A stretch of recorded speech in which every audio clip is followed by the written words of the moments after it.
बिस्मिल्लाहिर्रहमानिर्रहीम अस्सलाम वालेकुम।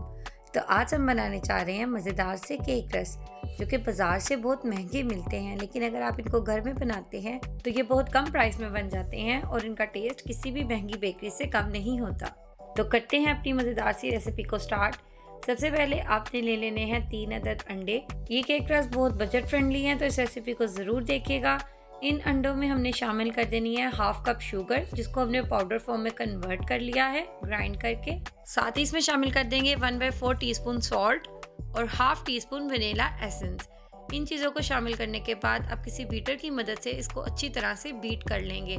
अगर आपके पास बीटर मौजूद नहीं तो आप इसको ग्राइंडर में भी अच्छे से ग्राइंड कर सकते हैं, लेकिन अगर बीटर होगा तो इसका रिजल्ट ज़्यादा अच्छा आएगा।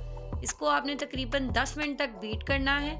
ये बीट होने के बाद वॉल्यूम में डबल हो जाएगा और इसका टेक्सचर बहुत स्मूथ और क्रीमी सा बन जाएगा। तो बस अगर आप चाहते हैं कि आपकी बेकिंग बिल्कुल परफेक्ट हो तो आपने इसको बहुत अच्छे तरीके से बीट करना है। 10 मिनट तक बीट करने के बाद आप देख सकते हैं इसका रिजल्ट। इस स्टेज पर आने तक आपने इसको बीट करना है। जैसे ही इस स्टेज पर आ जाए, अब इसके अंदर आप हाफ कप ऑयल शामिल कर देंगे, लेकिन ऑयल को एकदम से शामिल नहीं करेंगे, बल्कि थोड़ी थोड़ी क्वांटिटी शामिल करते जाएंगे और साथ साथ इसको बीट करते जाएंगे।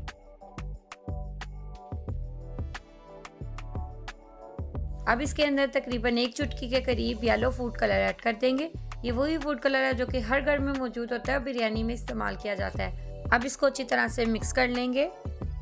अब इसके अंदर हम 1 कप मैदा शामिल कर देंगे। इस मैदे को आप स्टेन करके शामिल करेंगे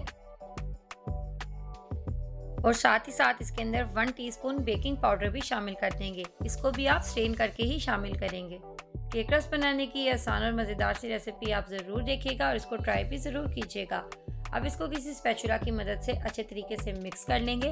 अब इसको फर्दर आपने बीट नहीं करना, जस्ट अच्छे तरीके से मिक्स कर लेना है और मिक्सिंग के बाद आपका मज़ेदार सा केक रस का बैटर जो है वो तैयार हो जाएगा। फिर हम कर लेंगे उसकी स्टेप बाय स्टेप बेकिंग। अब हम एक बेकिंग पैन लेंगे, उसको ऑयल से ग्रीस करके बटर पेपर से कवर कर देंगे और इसके अंदर केक का बैटर शामिल कर देंगे।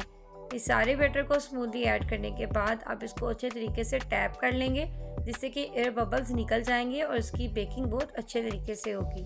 तो आज बेकिंग हम कर रहे हैं पतीले में। इसके लिए हमने लिया एक पतीला, उसके अंदर एक स्टैंड रखा है और उसके ऊपर हम बेकिंग ट्रे रख देंगे और इसको कवर कर देंगे। तकरीबन 30 से 35 मिनट बेक होने के बाद आप देख सकते हैं सॉफ्ट सा केक बनकर तैयार हो गया है। अभी केक रस फाइनलाइज नहीं हुए। जैसे ये केक ठंडा हो, इसके ऊपर से बटर पेपर को आप रिमूव कर देंगे और इसको स्लाइसेस में कट करके केक रस की शेप दे लेंगे। उसके बाद इसकी हम फर्दर बेकिंग करेंगे। केक रस बनाने के लिए अमूमन रेक्टेंगुलर शेप की बेकिंग ट्रे इस्तेमाल की जाती है, लेकिन मेरे पास चूंकि राउंड शेप अवेलेबल थी तो मैंने इसी में बेक किया। अगर आपके पास वो शेप अवेलेबल हो तो बेहतर है कि आप उसी में बेक करें। जैसे ही आपका ये केक डन हो जाए, अब आप इसको केक रस की शेप दे लेंगे और अगेन किसी बेकिंग ट्रे में रखकर आप इसको दोबारा से बेक कर लेंगे। चूँकि केक रस क्रिस्पी होते हैं तो आपने इसको क्रिस्पी होने तक बेक कर लेना है। तो 15 से 20 मिनट के बाद आप इसकी साइड्स को चेंज कर देंगे ताकि इसकी दोनों साइड्स अच्छे तरीके से क्रिस्पी हो जाएं और इनके ऊपर अच्छा सा कलर भी आ जाए। अब बेकिंग टाइम्स डिपेंड करता है आपके फ्लेम पर और आपने किस तरह का पतीला यूज़ किया उस पर। समटाइम ये 15 से 20 मिनट में डन हो जाते हैं, लेकिन समटाइम ये थोड़ा ज़्यादा टाइम लेते हैं। तो जैसे ये क्रिस्पी हो जाए, 10 मिनट के लिए आपने इसको रूम टेम्परेचर पे पड़ा रहने देना है, जिससे कि आपके केक रस मज़ीद खस्ता हो जाएंगे। तो 50 रुपए के मैदे और 3 अंडे से हमने मज़ेदार से केक रस आसानी घर में बेक कर लिए। आई होप आज की रेसिपी आपको पसंद आई होगी। तो अगर वीडियो पसंद आई हो तो चैनल को सब्सक्राइब और वीडियो को लाइक भी ज़रूर कीजिएगा। अल्लाह हाफिज़।